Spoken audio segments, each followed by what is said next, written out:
After a long stretch in the wilderness, Labor's true believers woke up this morning with a song in their hearts. From Albanese like Sunday morning. What I want it to be is a big moment for the country. I do want to change the country. I want to change the way that politics operates in this country. By 11 o'clock last night, Scott Morrison had conceded. I've always believed in Australians and their judgment, and I've always been prepared to accept their verdicts. And tonight, they have delivered their verdict. But that verdict seems to be more a rejection of the coalition than an affirmation of Labor. It is the lowest primary vote for any Labor government.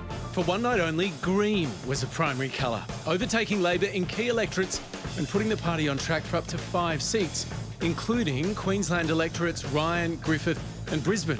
The party also poised to take a Senate seat from One Nation. This election didn't just change a government, it was a green slide. Not so lucky was the United Australia Party. It turned out Clive Palmer's $100 million ad spend wasn't quite enough to make Craig Kelly Prime Minister. Clive's a very confident man. But there was another colour washing over the electoral map, teal. A wave of independent candidates defeated Liberals in once safe seats, with female voters seen as the overwhelming factor in electing them.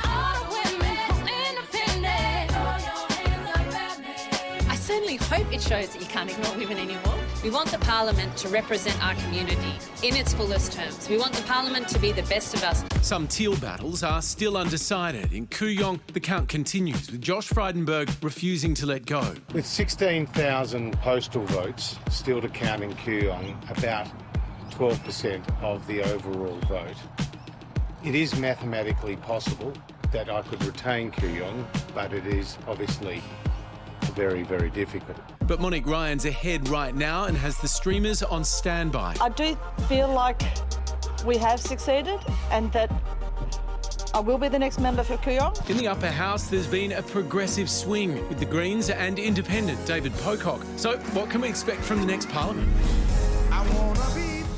Well, Hamish, you described it as a seismic shift, and I really do think it's potentially the biggest shift in Australian politics since the DLP split from Labor. Why? Almost 60 years ago. For this reason, there are three elements to this. First of all, you have the Labor Party wins majority government, and the Liberals have lost 20 seats. OK, that happens often. But then you add the independence element to it. And we're not talking about the rise of minor parties here. Five individuals all came in at the same time. I've never seen that before. Then you look what the Greens achieved. The Greens have beaten Labor before. They took a seat from Labor again, but they've never at the federal level taken a seat from the Liberal Party, and they did it in Queensland. And what's more, it looks as if they might have denied Pauline Hanson a Senate seat as well. So, this is all a pretty big deal. Why did it happen?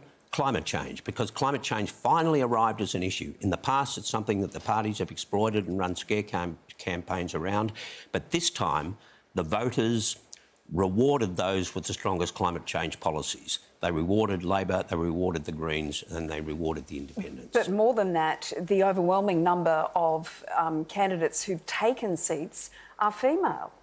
There's no getting around that. Pretty much all of them, yeah. and a certain kind of female, of a certain age, but they're all professional. They're all very sophisticated candidates.